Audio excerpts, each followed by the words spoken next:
We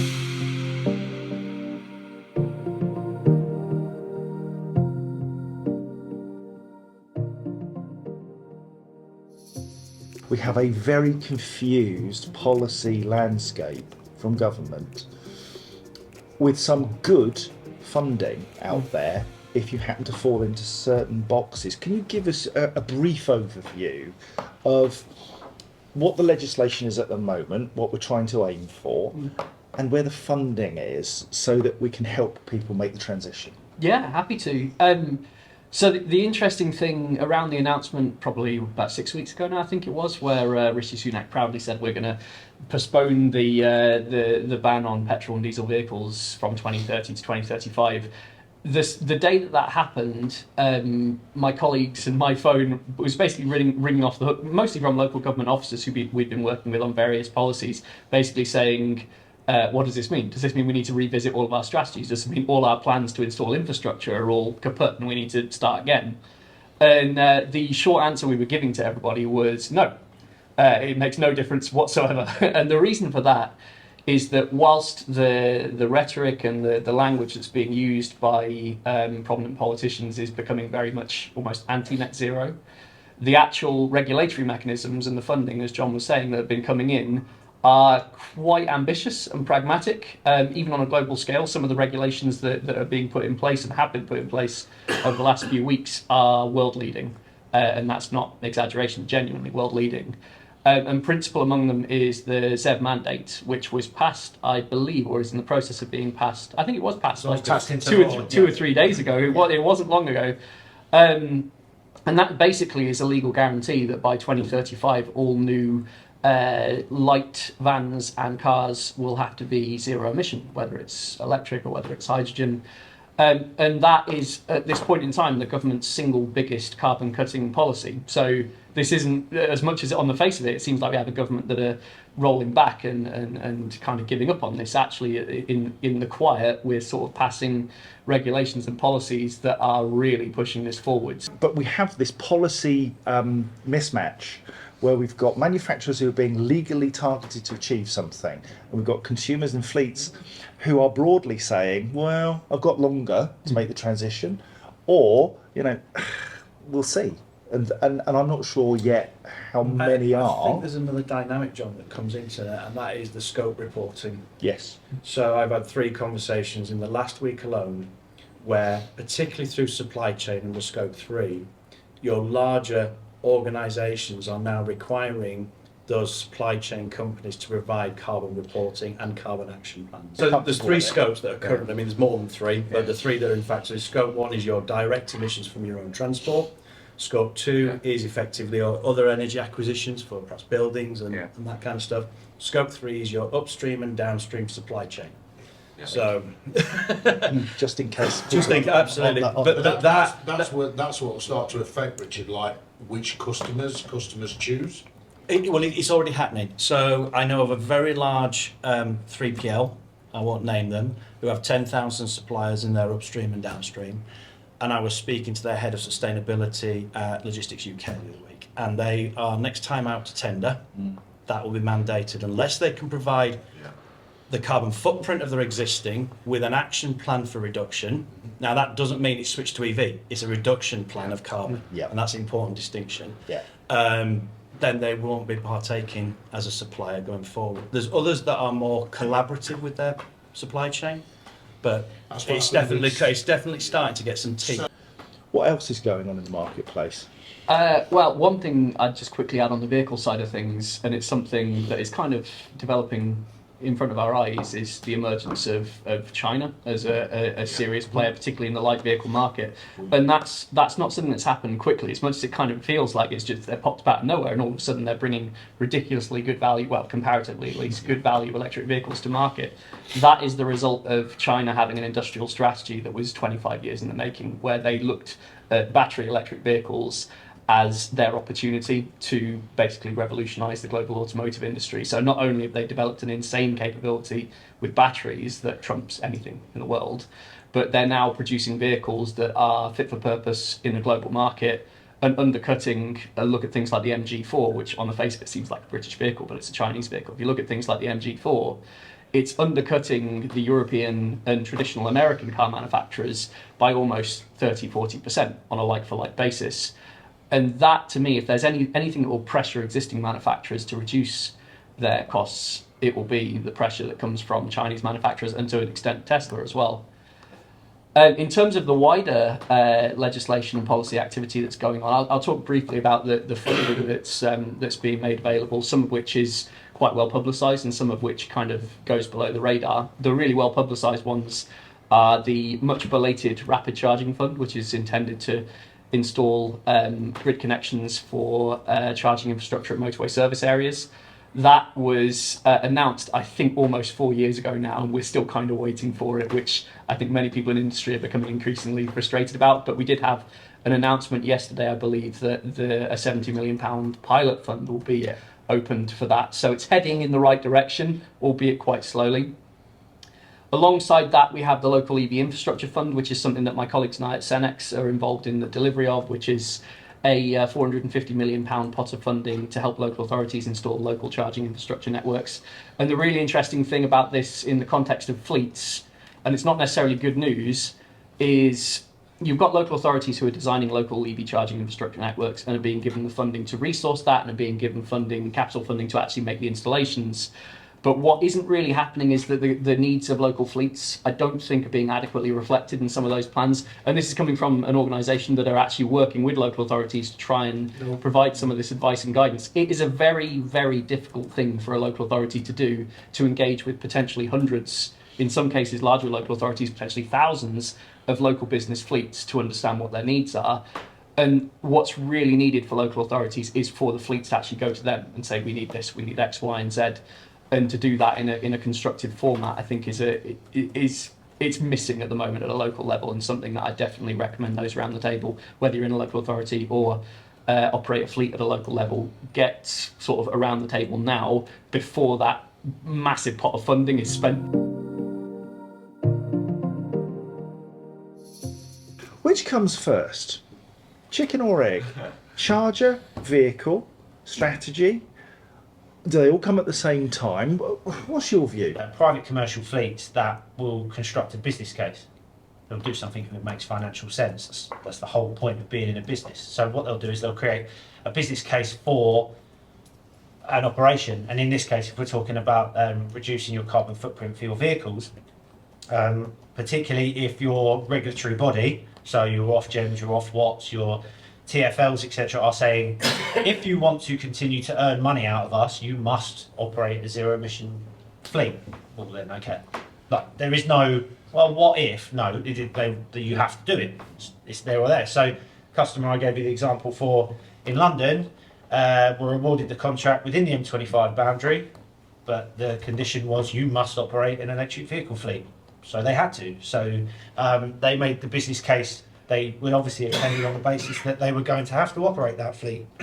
So at that point, it becomes a business continuity piece. It becomes a commercial strategy of, if we want to secure this work, if we want to be involved in this contract, if we want to operate to these customer sets, we are going to have to build into our business the electrification of our vehicles.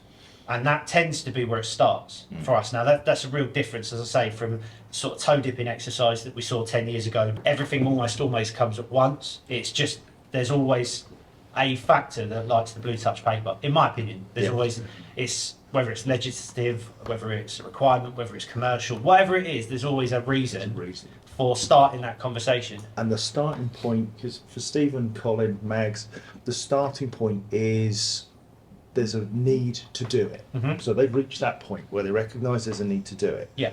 So is it a case of going away and looking at your data, looking at how your fleet operates, to understand where the low-hanging fruit are, where you can make that transition easily, and then to start to put some costs against that transition for vehicles, charging, training, support policies that need to be changed?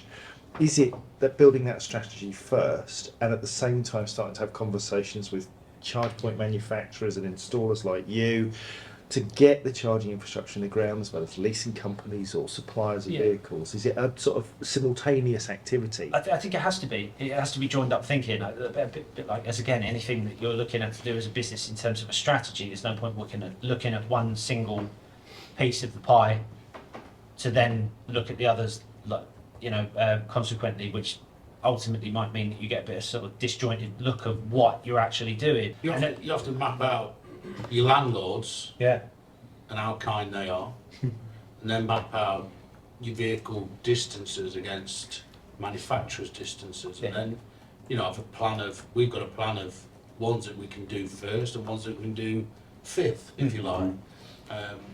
A quick one for us, and you may laugh about it, is the two guys that run around the Isle of Shetland went full electric. Because they can. It's not that big. There's a megawatt charger, which is quite funny in the middle of nowhere. But that was great. But like you say, we wanted to put 11 vehicles into Southwark Depot in the middle of London.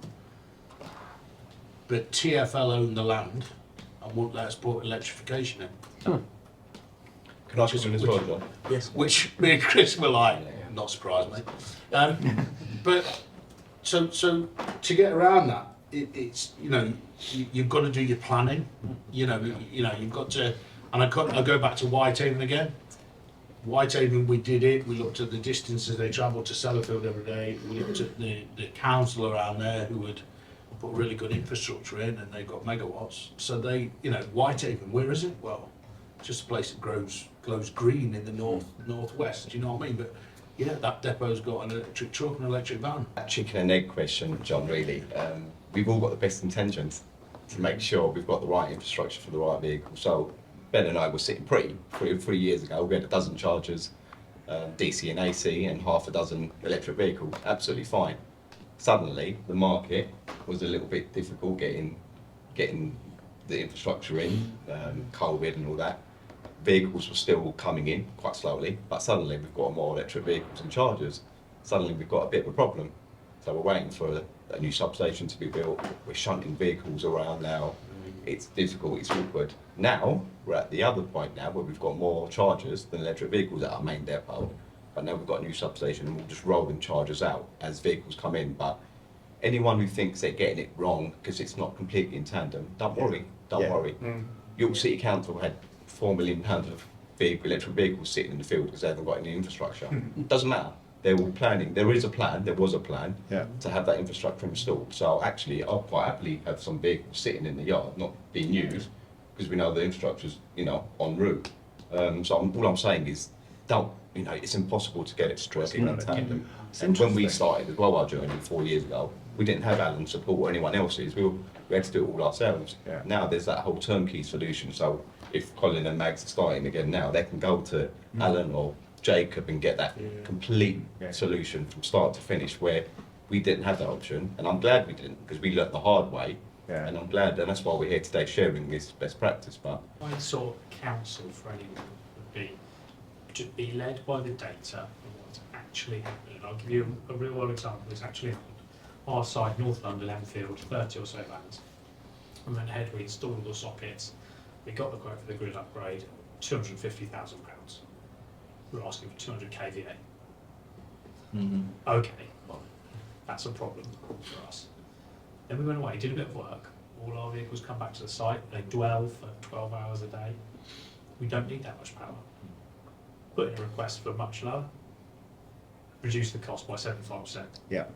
Great. Now we can go ahead. Business case makes sense. Brilliant. Job done. So don't. Now I hear what you're saying. The dig once is really important, but also make sure you're digging to install the right thing once. Yes. being able to look at, as you say, the data and what the vehicles are doing, and being able to kind of understand the requirements, the actual requirements, rather than just occupying bays, means that when I say do it once, if your need is X, satisfy that need. Yes. There's no need to go over the top and pay fortunes or see that as a roadblock. We've been going on the back of all the local authorities' grants, and they'll come to us and say, we've got some money, do you want to install some EV charging points? And we've almost had to go with the company that's installing that they've got on their scheme. And we've done that multiple times. And the close protocol. So my question to you, Anna, is when is the industry going to open up to allow multiple head charging points to be run by one management system? Because at the moment we keep getting BP pools, what's the other we've got? Pod point, etc., that are coming in. Yeah. And we've got cards all over the place at the moment. And we want to grow, we want to put charging points all across all our fire stations. Yeah. But we're in the dilemma now, where do we go to? Who do we go to? Because all these close protocol coming in, and they also want to stick to, well, we're not letting anybody else maintain these, so we're almost tied into maintenance contracts as well. So is the industry ever going to go open protocol to allow multiple heads and charging points across the same estate? Yeah. But, as I said, that's the problem we're getting now, where to go in the future. I apologise for smirking at you across the table because I totally understand where you're coming from. This conversation's been going on for a decade. The unfortunate consequence of your experience is that you believe that it is a closed protocol when it isn't, and it shouldn't be. So that the protocol that chargers should operate on is called the Open Charge Point Protocol, which is essentially a communication protocol which they work across, which means that in the event that you want to change provider, maintainer, back office, charge point management system, you should be able to just do that. What we're finding, I was having this conversation with Richard this morning, is that while OCPP is claimed, i.e. they operate on the protocol, the understanding is that you can change whenever you so choose, but it's not actually the case. What you can do, in most cases, is you can construct a package that works for you. If the chargers are truly OCPP, if they are able to be pointed in directions of back offices and the like, providers like us can put our own SIM equipment in, which means that we can point them in any direction you fancy, to be honest. If you don't like the look of the first one, like 12 months later, we can move it onto a different one. It can be totally flexible to your needs and requirements. Would you work with the existing larger manufacturers? Yeah, We need to have a chat, I think. Yeah. But I'll give you an example, right? National Grid, when we first started work for them in 2021, they had 128 chargers in London. We accepted that as an existing footprint that we would have nothing to do with until they told us that they don't work. 128 chargers in London and they don't work. And we asked why, and they didn't know. So what had happened was their National Grid Ventures had gone to market, sought expert advice. I don't know who from, so I can't badmouth anybody, which is kind of handy. And essentially they'd said, well, you put those chargers in. They'll do what you want them to. Essentially what they did was they put chargers in with a 2G modem. Most people know what data connections are. 2G is basically GPRS from 10 years ago, about 12 years ago, just as they turned off the 2G modems in London. So the chargers were never going to connect to anything. So the maintenance provider decided that the best course of action was to remove the SIM cards completely, which meant that they went to free vend, and in National Grid's world, they began to steal from the grid at tens of thousands of kilowatt hours per day. So we took the one look at it and said, do you want it fixed? They said, you can't fix it. How can you fix it? They're not your units. We said, well, we know that, but we can. And so essentially what I'm trying to say is, if it is possible, it does depend on the age of the units, and it is not always possible without some input from the manufacturer. So it does sometimes depend on their willingness to let you point them in certain directions. But for clarification, Pod Point, Charge Master, we have worked with before. We have been able to point them in certain directions. But these units, we put new 4G modems in, and we reconfigured them to point to our back office, and now we essentially have adopted them. They're 128 children I've got running around in London, but essentially we look after them just like we. I was busy. We've got 128 chargers in the ground. We didn't install that. We look after exactly the same as our own. We maintain them the same as we have with the rest of the 1,000 odd chargers we've got in the substations for National Grid. They're supported in the same fashion, and we've configured them to give us the information we need so that they work. Our strategy going forward, where we're trying to get the flexi duty officers that drive response cars where they need to take a work car home because they need to be on call. Having that management system and the confidence in them to know that it's not gonna come onto their electricity bill. It's it's going to be directly charged back to the service. It is going to be invaluable to sell this new strategy that we've got to get through, because at the moment, they're very, very sceptical about that, especially at understandably. And we're working with a customer at the minute that's currently trying to roll out a home charge program. They've got depot charging. We've provided them with that. They're quite happy with the management system. They're quite happy with the data and everything else. But they've now got vehicles that don't get to depot. They might to pick up some tools, materials, etc. But they essentially live out on the road or at home. And we have carried out 5 or 6 surveys now for these members of staff who've told us to jog on. No, we don't. I don't want it. Why don't you want it? Well, no, I'm not doing it. You're not plugging it because I won't get my money back. And there's that real nervousness. There's anxiety around that. I get. But we've explained on several occasions that we are able to put things in place where that is a direct reimbursement. Yeah. It's done automatically. It's nothing to do with your employer and it's nothing to do with us. It's done automatically for a system, but it's about communication and visibility and making sure that the right information is given to the right people. I get over that. To Alan's point, I think you'll find that a lot of the credible suppliers that are out there in the ecosystem that is like this transition piece are starting to form really strong partnerships.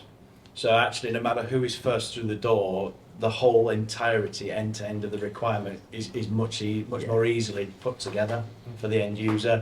And it's taken us a while as each separate suppliers to say, actually, you can't do this without the other. It's the first time, I think, in transport history where we've needed the level of interaction between different parts of your suppliers. We put a charging solution in for our head office. We originally had just 1 3 kilowatt, then we had a couple of 7 kilowatts. But the way the things were going, we knew we had to go bigger, and we did the whole procurement with upgrading the network. We paid quite a lot of money to do that, but what we looked at was a 10-year plan. Yeah. Where we're going to be in 10 years, not where we're going to be next year or 5 years, but when we're not there. Yeah. We're looking to the future. So we put a solution in that we increased to 20 sockets. So we've got 20 charge points there. We could treble that, which we're looking for. Because what we said was, this isn't just for company vehicles. Yeah. This is for staff who don't have a company vehicle. You've got a lot of young professionals. We've got lawyers, we've got procurement people, we've got accountants and everything. They're transiting where they live, they're renting places, the restrictions that they can't do. We'll open that up to them, so they can come and work for us and they can charge for us at a domestic cap rate. So we put a solution in where we've got where the vans can charge it for free, but I've got accountability of what they've used. All the staff who have got company vehicles are on pay and reclaim. They'll charge them just as though they would at home, so they can come and they get rid of any problems of somebody's travelling 30 miles into the office. What am I going to get up? Yeah, you can charge up. And we do that at the cap rate, and we can fetch people in who don't have their own car and want to transition to electric. So we opened up all them possibilities, and as the demand comes, we can just add to.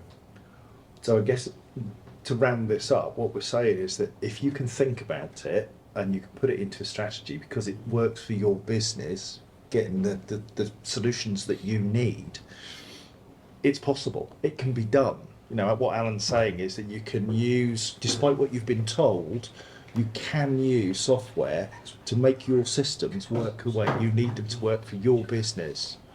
There are some out there who want to protect their own interests and are not good at collaborating, but there's still a solution. And that's the good thing. And I think being part of groups like this is really important because you start to discover the art of the possible. Not just in theory, but in what's actually happening. Yeah, and it also means that once the installation's done, once they're actually in use, you're able to guarantee the uptime and the availability and things like that. Again, some of the manufacturers that you've mentioned before, but I won't name names, have set fairly poor precedent of availability and uptime over the course of the last 10 years or so. That's just not the case anymore. And particularly if you're entering into an agreement with, your trusted providers.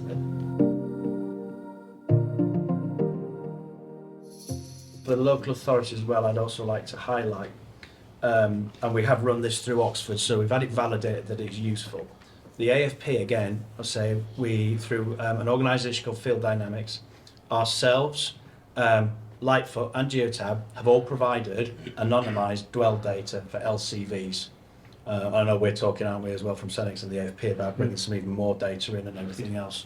So what that has done is we've been able to heat map where vans at this stage are stopping for more than 6 hours on street parking. All right, so we're moving the depots. This is like your local charging infrastructure challenges.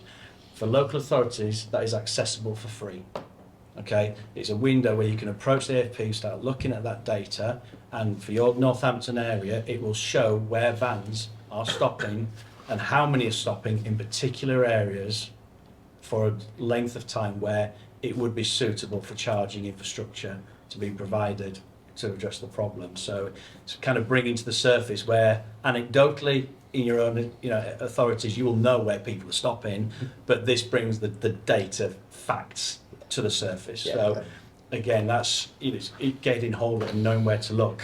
It's something that's changed so much in the last few years as well, is that we genuinely have the data now for fleet managers and local authorities particularly to act with confidence and know you'll get it right first time. Whereas even a few years ago, honestly, if I was going to sit around and talk to a fleet manager or a local government officer about how likely is it that this will all go completely swimmingly into plan first time, I would have said very unlikely. You've just got to be prepared for something to go wrong. I don't think that's the case today. I think there's genuinely good enough data that you can plan for this and get it right first time. I think the data providers are aware that we have to support de-risking change. Yes. Yes. Because if you're an SME and you've got 10 vehicles and you get one wrong, 10% of your business is at risk, and you kind of think that mentality for the support, with the people providing the data is really starting to think through. Yeah. What I've gleaned so far is what we need, the data we need is there, it's just harness it on. We don't have any telematics fitted to any of our vehicles, so I don't know where Chris is going. I don't even know how many miles he's actually doing. I don't know when he fuels with his fuel card. Is he fueling his car or is he fueling the works car? So I think one of the biggest steps we've got to do is look at telematics so I know exactly how many miles the vehicle's doing. Work related, garage parking, work related, especially overnight, on a weekend and things like that. Otherwise, we'll still have this and an arc back 40 years. Before tachographs come in, the spy, and that's the way people look at telematics. You just want to see what I'm doing, where I'm going. We want you to be safe. We want to know where you go. If you break down, we want to know where you are. So we'll get some help out here. But yeah, everybody's always got the guard up or the backup. Yeah. No, just so you know. The really good news is that I can introduce you to Richard Parker over there. And he's very skilled. But yeah, I've worked with GreenFleet and quite a few what I would say, Colin, for West Northamptonshire, I would relay the case that Oxford City Council did when they started at ground zero. Tina Moll will tell you Oxford paid for somebody who could guide them through the early stages while they learned. Said the biggest mistake she started, they started from knowing nothing, and they started scrabbling around not knowing where to look, and in the end said, look, let's buy somebody in that means that we don't make the mistakes, and they become the strategy completion because they know the areas that need considering. So I think if you've not got anything started yet, my first recommendation, talk to us all individually, but that doesn't necessarily create your overall strategy, is if you haven't got the organic knowledge in the authority, buy it in. I don't know if you're nodding, but it's buy it in because they will help you connect all the dots. These guys are going to be interested in the business Yeah. case for it. If I invest this amount of money, how much am I going to save? Yeah. What's the typical saving that you can bring to a fleet, or is that just how long's a piece of string? Okay, so there's actually an example that it's a taxi firm that we've been working with, and there's two of the exact same vehicles. Now, one of their drivers, doing the same route, same area, everything else, one of their drivers was doing 31 miles to the gallon in their hybrid, and the other one was doing 38. And we monetised that over the 20,450 miles per annum that vehicle's doing. and the pump price. And for the driver, because it's taxi, the cost net was £907 a year different for that driving style impact. So gross that up for his salary, that's basically 1,200 quid. He could have said, he could be putting in his back pocket as a single driver, start multiply that over 50, 100 fleets. The numbers start to scale very, very quickly. Can We add got. something here? Sorry, go on, after you. Please, thanks, Matt. You know, we use telematics, the Welshes, and as an example, small story, I just look at how the drivers are getting on. We have a scoring system, and a lot of it will be down to how they drive and the use of cruise control. We have a young lad, had a young lad, that struggled using cruise control. He just wasn't comfortable in doing it. So I went through teaching him, showing how to do it, and he would improve, but gradually go back to where he was, to the point that it was getting stupid on throttle alerts, so on and so forth. So I thought, well, we need to, I don't know, maybe not frighten him a bit, but just show him. So we have 3 drivers, him included, 3 brand new trucks. So we looked at what their rough history was on a certain day, so we could see where alerts were. And we ended up going to costings. Now, even fuel consumption. Now, when you looked at the 3 different figures, there probably wasn't a great deal. So he probably could have an argument there.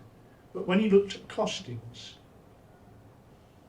just to keep his vehicle on the road for 12 months, the cost Welsh is £5,000 by just not using cruise control. It's a simple thing. So he saw that, and I said, look, go away, play with it, go for it. And I put a league table up every week in the canteen at all the different depots. He is now sitting usually 3 or 4. He's the new kid on the block. And I tell you what, I've got drivers going, Jesus, where the hell's he come from? It's and if you throw that through to an EV, so I know, you know, obviously in a heavies, you know, 0.1 of an MPG is a big deal of improvement, you know, and it's in that road, and it's not dissimilar in EV as well. So again, there's an actual specific example working with a client, and one driver was getting 2.6 miles per kilowatt hour, and the other one was getting 3.6. Now, because we're dealing with small numbers, in our mind, it's perhaps not a big consequence, but that vehicle had a 68 kilowatt hour usable battery. So you're now talking 68 miles of range has just been wiped out of that vehicle because of the driving style. And I think as fleet operators, again, that data, when you start looking at it and go, that small number's actually got a large consequence in terms of the impact. Everybody's saying we need data, and we do, we absolutely do. But it's really easy to produce a shed load of data and it be useless and unactionable for the end user. So again, it comes down to this strategy. What are your key points of reference that you need to measure and be getting those, and don't be clouded by just the bucket loads that will be available to you just because you think it'll help. It's not just about Webfleet, it's about the company's approach to management of the driver base. Right. Okay, so a lot of people take telematics, you said, needs to stick to beat people up. Actually, the majority of the best cases we have is where it protects the driver, and actually corroborates the driver's story. If you're running a commercial fleet that's liveried up with, to think you're a target for the blame claim, and actually those drivers, in a way, if you use that technology in the right way, you can very quickly have the drivers on side by doing it from the positive aspects of what it can do. Think about those multi-drop type organisations, how much time a driver can waste trying to even find the address, which puts the pressure on outside of the door knock and everything else. So actually, when you're setting up these things, how are you going to get the driver, especially in rural areas where a postcode is quite a significant geographic space? It's the systems. I mean, ours does. You can put the flag in the middle of a farmyard and it will take the driver to the middle of the farmyard, because we've got sort of we've got agricultural businesses, and that's what they do, because the farmer's off in his fields, and that delivery's got to drop it to the right shed, and there's the little things like that when you're looking at the systems, looking at what does my business need, where can I improve efficiency, And then then when you go to market to them, those are the questions that you'd be asking. Yes. Can this deliver on my specific efficiencies that I'm looking to deliver?